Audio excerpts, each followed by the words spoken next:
Welcome back to Aspire to Lead. I've just gotten back from an incredible event in Florida with a beautiful organization called SEDNet, where I had the opportunity to serve as both keynote and breakout session speaker on the language of behavior. It was an amazing reminder of how important it is to create space for educators and leaders to reflect on student behavior through a more supportive and practical lens. As the summer approaches, the PD requests and conference invites are already coming in, so if you are looking for a keynote speaker for your event or your organization, or if you're even looking for the beginning of the school year professional development kickoff that's both practical and impactful, you can learn more and reach out at joshstamper.com/speaking. On that page, you're going to find a ton of resources and a bunch of models of the keynotes that I present all over this country.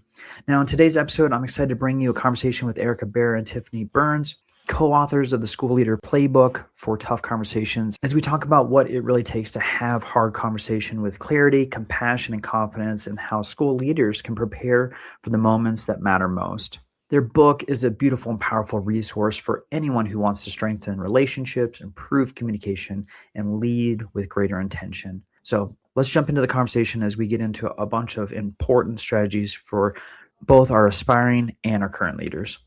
Welcome to Aspire to Lead, where we empower educators and school leaders to grow, inspire, and thrive. I'm your host, Joshua Stamper, author, speaker, and leadership coach, bringing you conversations that spark transformation, challenge the status quo in education, and equip you to make a lasting impact on your campus or in your district. For more information and resources, visit joshstamper.com as we're looking to ascend to new leadership heights together.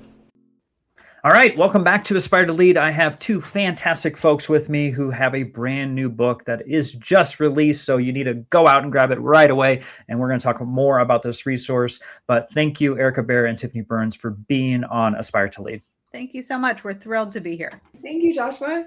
Thank you. And so let's dive in because we've got a lot of content to discuss this morning. And so I'm going to throw it to Erica because I want us to be able to learn a little about you, your background, both in education and leadership. Sure. So I started, I'm going to say a few years ago, but well over 20 years ago as a special education teacher, doing the funnest job on the planet, and did that for many years and then transitioned into leadership. I was an assistant principal and principal at the high school level, elementary level, and then student services, assistant superintendent, and now superintendent in a sweet little district in Southern Oregon. So that's been kind of my professional journey. All right, Tiffany, what about you? Well, I've also been in education for over 20 years. I've taught all the levels. I've taught elementary, middle, high, now university. I was a building administrator for 12 years. And then the last couple years I moved over to higher ed. And so I've been working with pre-service teachers and administrators. And then I also coach principals and administrators with school improvement. And I'm just having the best time ever because I get to work with my dear friend, Erica Bear. That's awesome. Tiffany, I'm going to stay with you for just a moment. I'd love for you to talk about your first book. Obviously, our conversation is probably going to be circled around the book that is just released, but your first book, Connecting Through Conversation. Will you just talk through that resource and why it was important for folks to have this as far as a tool? Yes, I love that you asked this. Okay, our first book, Connecting Through Conversation, a playbook for talking with students, is all about how to connect with students, how to build stronger connections with students, how to help transform student behavior, how to de-escalate conflict, how to really stay calm when kids are really escalated. And what Eric and I talked about a lot is that for so many of us, building relationships with kids comes easy. And, if you've been in education for 5 minutes, you know why relationships are important. But there's no one that's really said, here's how to do it. Here's exactly what to do. Here's the playbook. Here's the step-by-step guide. Here's some sample scripts. Use these sentence stems. And so Eric and I, for both of our books, we wrote these books for busy people who need a how-to, what do I do in this situation guide. We love it when people read the book cover to cover, obviously, because we wrote it that way.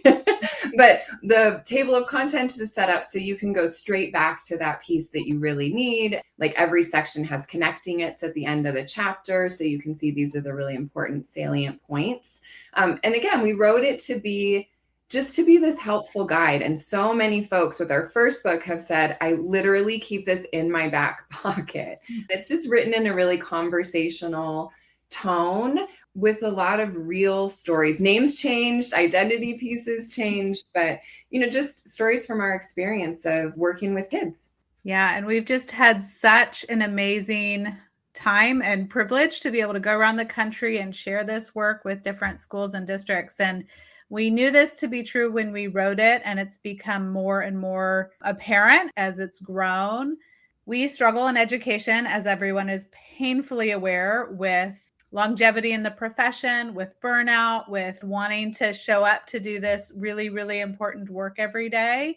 And what we know is that the solution to that is not, getting a massage on Saturday, because that's not going to help you when a kid is throwing a chair at you on Wednesday, right? And so the solution is actually around collective efficacy. So this book is designed to provide a common language, a common set of tools, a common approach that an entire building can use so that educators are able to show up every day knowing that when students bring challenges, and they will, that's part of how they're built. And so they're going to bring us new opportunities to learn every day. And when they do, we as the educators, as the grownups, are going to know how to respond and be able to impact them in a positive way. And so that has been what's been most gratifying about the work. And every place we go, we share all of this. And then there is a leader in the room who comes up to us and says, please, this is awesome. I'm so glad that everyone has this. I'm so glad that I have this. Now, can you tell me how to talk with the grownups? And so that really became the genesis for our second book. Yeah. So that's a great pivot. You did the work for me, Erica. So I appreciate that. So the second book, A School Leader's Playbook for Tough Conversations. Let's maybe start at the baseline here. So obviously with leaders, school leaders, tough conversations sometimes are the hardest and most avoided thing that happens in a school building, but we know how important that is. So in your experience, why do you think so many folks put that off in regards to having an overdue tough conversation? I think because it's hard. No one wakes up and decides, what I want to do today is go confront this really challenging situation, or go de-escalate this really escalated parent, or approach a staff member who maybe isn't performing to the standard that we expect and need in the school. That is hard work. Those are the kinds of conversations that keep us up at night. And most of us have not been adequately prepared for those conversations. It isn't necessarily a part of some of our administrative preparation programs. Like when we go to administrator school, we don't always get a step-by-step how-to. And so if we don't feel like we're prepared, if we don't feel like we have the skills, and we know it's going to be really hard, it's an easy thing to try and avoid.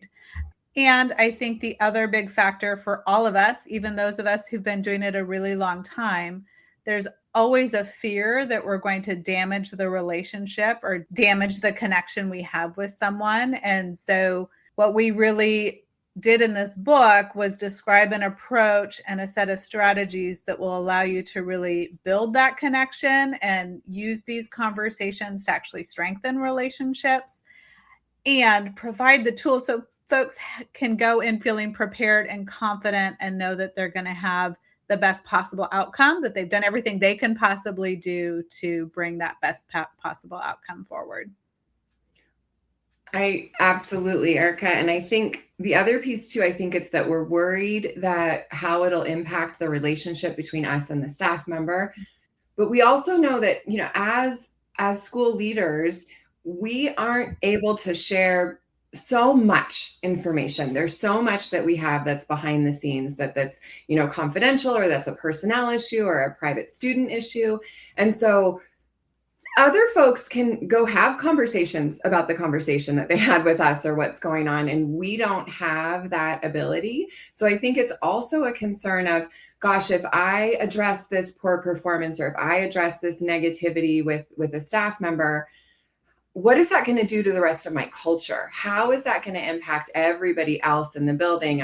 And I'm not going to be able to explain myself to them. And so this is really, it's helping to give not just courage and permission. Yes, you need to have that conversation, but also, just like Erica said, the tools and the strategies to do it. So when the conversation is repeated, and it very likely will be, that you have shown up in your best way, that you have really handled that communication to the best of your ability. And, we talk a lot about, we can't control the outcome of a conversation. There's no way to say this is exactly how it's going to end. But what we can control is the way that we show up in that conversation. So our goal is that we leave these conversations saying what needs to be said, having said it in a way that's, caring, compassionate, kind, clear, and that we left knowing that we did the best job that we can. And that's our outcome, really. Tiffany, so when a school leader decides to have this difficult conversation, it could be like Erica said, it could be an upset parent, maybe it's a staff member that you need to address. I mean, there's a community member that has an issue with the school community. What are some things that are some key strategies that they can do that's going to lead to success before they've even walked into the room to have that conversation? Absolutely. I love that you asked that, Joshua. So much of this is, building relationships, I think, is something that comes really naturally to us. Really effective, excellent communication does not. Like, that is something that doesn't happen by accident. That's something we have to be really intentional about. So Erica and I are big proponents of preparing for these conversations anytime that you can. We've got a whole list of strategies to be able to move you to having a more planned conversation. But once you have the time to plan, and we have all of this actually as a free download on our website, but it's a planning guide, like actually literally walking yourself through what are the steps that I need to think about? What are the things that I need to say in this conversation? And it's about, how am I going to communicate the conversation? Where's the best location to have the conversation? What time and day am I going to have this that's going to have the least impact on their ability to do their work, or the most impact on what I need to have changed? And then it's getting really clear about what it is that we want to say. So many of us have heard like the compliment sandwich or the feedback sandwich where I have something really hard to say. And so I'm going to start with this really like this compliment, and then I'm going to slide the feedback in, and then I'm going to end with the compliment. And the person leaves the conversation thinking like, well, I'm doing great. They missed that piece of feedback that I stayed up all night worried about having to deliver. And so I'm going to toss to Erica so she can help kind of explain what that looks like. But we don't want to do all of the angst and all of the stress to not have the message land. Yeah, I think preparation is key, and we do encourage folks to download. It's just a free resource on our website, so you can have the step-by-step for planning. I do think about that compliment sandwich in particular. Not only can the message get lost if people are distracted by the compliments, but it also, most folks can see through that pretty quickly. And so it's also disingenuous, and people can see that. And so then any positive feedback is going to be viewed with suspicion down the road. So in terms of, what we can do in advance of the conversation, there's planning for the specific conversation, but then there's also laying the groundwork, right? If the first conversation you have with someone is a really, really tough conversation, that's a hard place to be. So in particular with the staff that we support, we want to make sure we have established strong relationships. We've had lots of low stakes conversation along the way. We've established trust, and there's a lot to that. I say these things like they're super easy, but we've established a level of trust. We've made sure that we've gotten to know the folks that we serve, that we are caring about them personally. And because we care about them personally, we're now having to address this challenging thing over here. And that groundwork is going to set you up for a much more successful conversation, because it just lowers the defensiveness and also allows the person to receive the feedback in a way where they can actually act on it. All right. So Tiffany talked about the fact that we don't know how people are going to react. We can have all the best intentions. We can plan it out. We can have our strategies listed out. But even the most prepared leaders can find a conversation that escalates quickly. Yes. And so in that instance, what are your go-to techniques for de-escalating? So that way we don't damage the trust that you were talking about, Erica, or long-term relationship. Yeah. And we've all been in conversations that have gone sideways, right?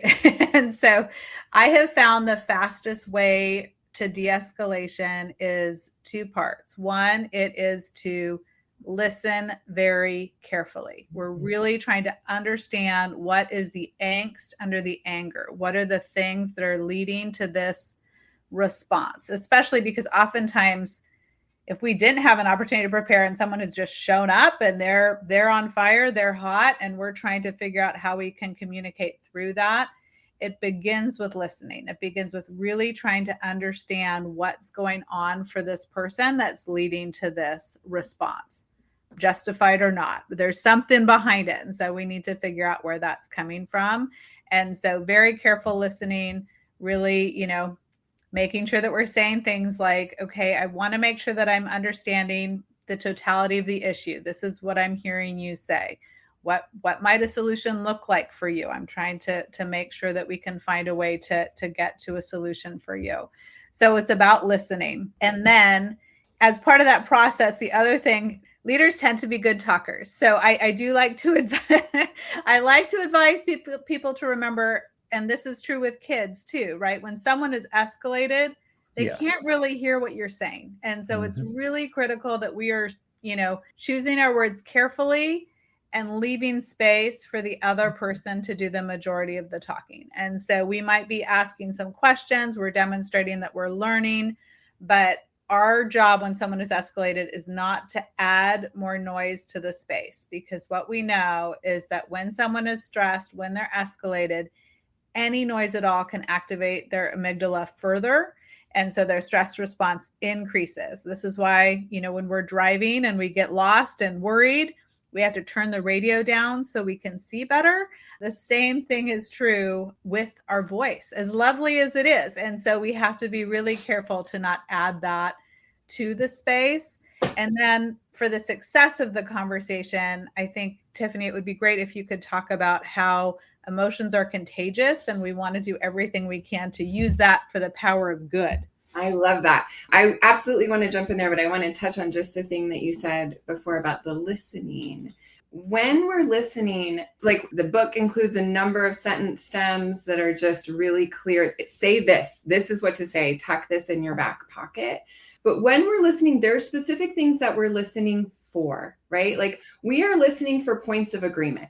We are listening for areas that we absolutely agree on things. And we're taking some notes while they're talking so we can make sure that we're coming back to that later. We're also, when we're sharing, we want to say things like, I'm so sorry that happened. Not necessarily I'm taking responsibility for this thing, or I'm admitting that we did something wrong. If we did do something wrong, we need to say that. But saying things like, gosh, I'm so sorry that happened, or thank you so much for bringing this concern to me. Sometimes we get information from folks where they are really, really upset about something that isn't quite accurate. They got told a story or they got a version of events that isn't really there, or it is not exactly what happened. And so we can't come out and say, that's not true, or your kid's lying, or I'm so sorry your colleague told you that, but they lied, right? Like it's not helpful, effective communication. So what we can say is, oh my gosh, I would be so upset if that's what I was told what happened. I would be so upset if that's what I thought happened.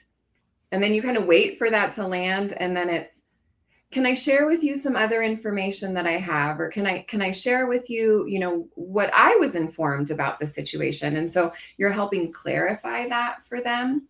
And then there's, when we're looking for those points of agreement, we're also using words like we and us and together. When we're looking for that agreement, we also need to highlight that, because when somebody's really upset, they're not thinking, so glad we're on the same page. Like, this is great. We have all of this in common. So we need to highlight that for them. Like, yep, this is absolutely something that we agree on. We can both agree that this is what needs to happen that this is an issue for the student. We can both agree that we are committed to success for the student.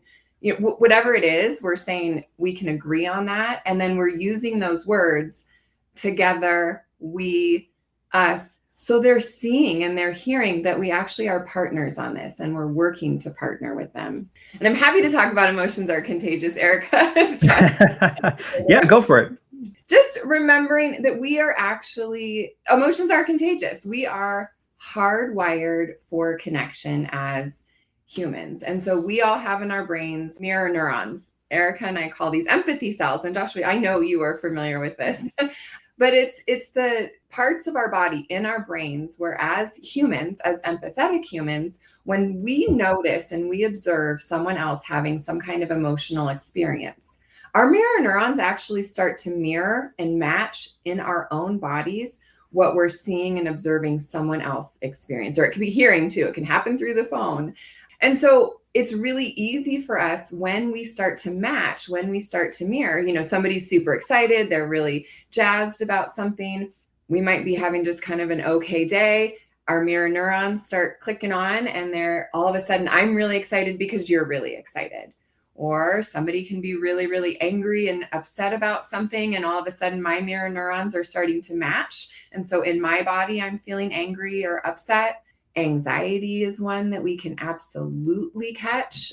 Oftentimes when we have someone that we're talking with that is very escalated, it can look like anger. It often looks like anger. A lot of the time underneath that anger is a whole lot of worry and fear and anxiety. And as a leader or as someone that needs to help de-escalate the situation, oh my goodness, that anxiety is so easy to catch because we're clicking into that they're having. And then we're starting to get nervous. Like, how am I going to respond to this? Oh my gosh, they're really upset. What are we going to do? And, your brain starts going and you start to get really nervous about it. For me personally, I feel it in my belly. Like it gets tight and nervous. My hands can get a little sweaty. I might get a little flushed or feeling a little warmer. And so what Eric and I talk about so much is that when that happens, we do not blame. We do not shame. We think, oh, look at that. Look at me being human. And then we take a moment to intentionally unmatch. So we're going to unmatch from them. I always think about putting my feet flat on the ground, making sure I'm really grounded. I do not go anywhere without my water. I like to stay hydrated. It is also a prop. It also gives me just a minute, take a drink, take a moment. That just bought me a tiny bit of time and it helps me get settled and situated. Sometimes all I get is an extra 5 seconds, but that gives it to me. And then the other piece is when we're really good at building relationships and having connection, it is so easy to catch other people's emotions. And so then we start to match their volume, their tone. We want to unmatch from that. If they start to go louder and faster, we're going to go lower and slower. And we're just going to slow down our speech patterns. We're going to slow down our heart rate. We're going to take some deep breaths so that we're unmatching from them. Because not only are their emotions are contagious, ours are too. For sure. Erica, thinking through a conversation, maybe it's a new leader, maybe it's one that really hates these conversations because they feel like it goes off the rails every single time. What does like a productive, tough conversation actually look like from start to finish? So that way we have a model for them to be like, you know what? I did this successfully. Yes. And now I can continuously do this over and over again, even though in the past I didn't feel successful. Yeah, I think there's some components to a successful, tough conversation. And the first one is being clear on your purpose. And if you clearly communicated what you needed to communicate, that's a win, right? And so still today, and I've been having tough conversations for a long time, still today, I will write down the 2 to 3 things that I'm like, if these things don't come out of my mouth, then this conversation was unsuccessful. Like these are the things that absolutely need to be communicated. So that's part of it. The other part is thinking about some of that affective work, right? We need to make sure that we are taking the time to also build connection and understand that we are working with human people that we care about. And so we want to make sure that that care is perceived even when we are sharing something that's really hard. So we want to think through, and stylistically, that's going to look different from leader to leader. But there are some specific moves you can make to ensure that that care is being perceived even when we're delivering a really hard message. The other piece is knowing that both people or all of the people in the conversation know exactly what needs to happen as a result of the conversation. So really capitalizing on some of that last moment. The last things we hear are the most critical. And so this is that time where we are summarizing what we're going to do next, what the person we're speaking with is going to do next, and what agreement we came to. And if we didn't come to agreement, if it's like, you know what, we still disagree on this thing, but this is the thing that's going to happen, then we're wrapping it up with, you know, I hear your concerns about using this new curriculum because you find it more challenging. Nevertheless, the district and my expectation is that you're using that consistently. So I look forward to seeing that in your classroom next week on Tuesday. The other piece that can really judge whether or not you did it is it's helpful to have the person you're talking with also summarize their next steps first. So, okay, what are you taking away from this conversation? What are your next steps as a result of this conversation? And then you have an opportunity. It's almost like a formative assessment. You can get an idea. Are they taking it away? And then ultimately the success is measured by, did the change you wanted to see as a result of the conversation happen? And so part of the preparation that we really recommend is thinking through before you sit down, what am I hoping to gain from this conversation? What do I want the other person to gain from this conversation? And then what am I hoping for in terms of our relationship going forward? So those are kind of the three things that we like to think through in advance. And if we get to a place where those are the outcomes, then we can know that we were really successful. But in terms of, there's not like a say this, then this, then this. There is make sure we have connection, make sure we're really, really clear. We're kind, but we're clear. We love Brene Brown. We need to make sure that our message is clear and that they know exactly what they need to do going forward, and that our relationship is going to be stronger because of it. And I think too, exactly that, Erica. And I think too, the end piece is that we send an email afterward. We send the summary of conversation email. And so we're letting folks know, you know, things like, just like Erica said, at the end, you're reviewing those action steps or those points of agreement. And then we say, you know what, and I will follow this up to everybody here with just a summary of conversation. So we're very clear on those action steps. And then little pro tip, because we sometimes have to use that again for documentation, right? Like we need to use that and save that. And okay, well, I've had this conversation with this person. Ideally, everything changed because we had this conversation, and sometimes it doesn't. And so sometimes we need that level of documentation. So when you have the email that you send, BCC yourself, send it to you. I have a folder in my email of that type of conversation, you know, of like a summary of conversation, just a little documentation so I can have it at my fingertips. Some folks get their own folder because there's so much of that communication that goes back and forth. But having that documentation available when you need it is very helpful. Well, first up, I want to say congratulations on the brand new book. I know this is going to be a resource that a lot of folks are going to take some wonderful strategies away from. But I want to know what you feel like, Tiffany, is the ripple effect. Like, what is it that you want every school leader to walk away from when they read this beautiful resource? You know, I think it's that excellent communication doesn't happen on accident. It doesn't just happen. It takes real intentionality. And Erica and I we met each other in our admin program. And so we've had this luxury of having like a work bestie to be able to practice these conversations with, to be able to say, hey, I had a really awful conversation today. This did not go well. Here's what I said. What could I have done differently? Or I got this going on tomorrow. I'm wondering what some sentence stems I might be able to use in it. And so I would love everyone to have an Erica. I would love everyone to have that confidential, positive, collaborative work colleague that they can go to. And if you do, or if you don't, I want this book to be able to be that for you. So you can be able to practice and really know, okay, what am I going to say tomorrow? A lot of administrators lose sleep over these conversations. So not only do I want you to be effective in your communication, I would like to help your quality of sleep. That would be nice. Erica, what about you? Do you feel like there's some other pieces that Yeah. our leaders are going to get? I think what I really want to encourage folks to think about going forward is even an imperfect conversation is so much better than no conversation at all. So just if you start having that feeling in the pit of your stomach, like, oh, I really think I need to address this, or this is really something that should be different, have the conversation. Absolutely have the conversation. Encourage you to pick up the book and use these strategies to help you with that. But if you take nothing else away from this conversation, know that stepping into the conversation is the most important thing you can do. And even if it's not exactly perfect, even if you don't get it exactly right, you'll be better off having had the conversation.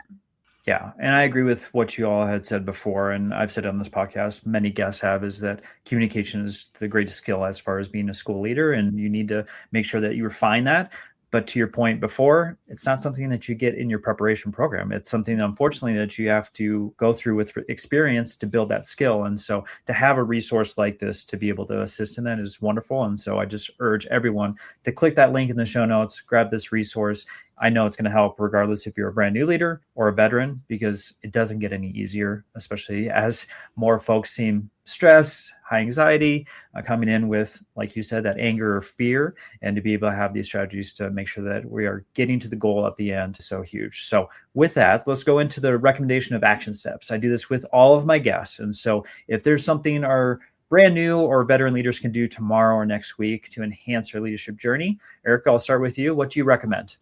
Well, I would recommend really thinking about who or how am I going to practice and refine communication, because we know we have to do it. So what am I going to do tomorrow? Am I going to call? I hope everyone has a Tiffany. So who are you going to call? Who are you going to talk through that next hard conversation that you have to have? How are you going to prepare? Of course, we hope you use our tips and our tools. And just take that step of, okay, what am I going to do to make sure that I'm set up and practiced and rehearsed for this important conversation I'm diving into next? Tiffany, what about you? Oh, I love that, Erica. I would say that we've talked about how to have these tough conversations, and Erica touched on it just a little in the beginning of our conversation with you, Joshua, about how important it is to build that connection first. And I would just encourage everybody the conversations that we're talking about, those tough ones, we don't look forward to. But gosh, do I look forward to having a strong connection with the folks that I work with. And so I would just say, tomorrow, make it a point to go up to 5 different people, have some kind, it could be more, but just have that connection where you're just talking about something that is positive or that is low stakes. That could be with students, that could be with adults, that could be calling up a caregiver of a student who's been making good choices lately. And typically they're used to getting phone calls from us about something different, and just sharing some positive. Those are things that you can look forward to. And then when you do have to have those tough conversations, you've built so much of that groundwork. So it's going to be easier. Yeah, I love both those recommendations. So thank you for that. I have been flashing up your website. We talked also about the fact that they can grab a free resource here, but I would love for you to also share out how they can connect with you on social media. Yeah, so we're on all the social medias. So connecting through conversation on Facebook. You can find us on LinkedIn through our names, and also through connecting through conversation at CTC Playbook on Twitter, X, or whatever that is. And there's links to all of those pieces on our website. You can also email us through our website. You can schedule a meeting with us through our website. So we would love to connect with you. Please do find us. Awesome. Well, of course, we'll make it super simple for everyone too. We'll put the links in the show notes. Also, if you head over to joshsamper.com, you'll be able to see both of their resources there that you can grab right away to help you, either on the student end of it or like we talked about today as far as the school leaders. And so we'll have also the website. We'll have some other additional items for you to click on and connect with Tiffany and Erica. Of course, if you have any questions for them, you can reach out through their website or through social media. And of course, follow along in their journey, because they are putting out so much amazing material for you to help support in your leadership journey. And with that, Erica, Tiffany, I'm so glad that you were able to join me here. It's been such a joy to talk with you and learn about all the amazing things that you're doing. Thank you so much, Joshua. It was a real pleasure. Oh, thanks for having us. This was fun. This podcast is a proud member of the Teach Better Podcast Network. Better today, better tomorrow, and the podcast to get you there. Explore more podcasts at www.teachbetterpodcastnetwork.com. We'll see you on the next episode.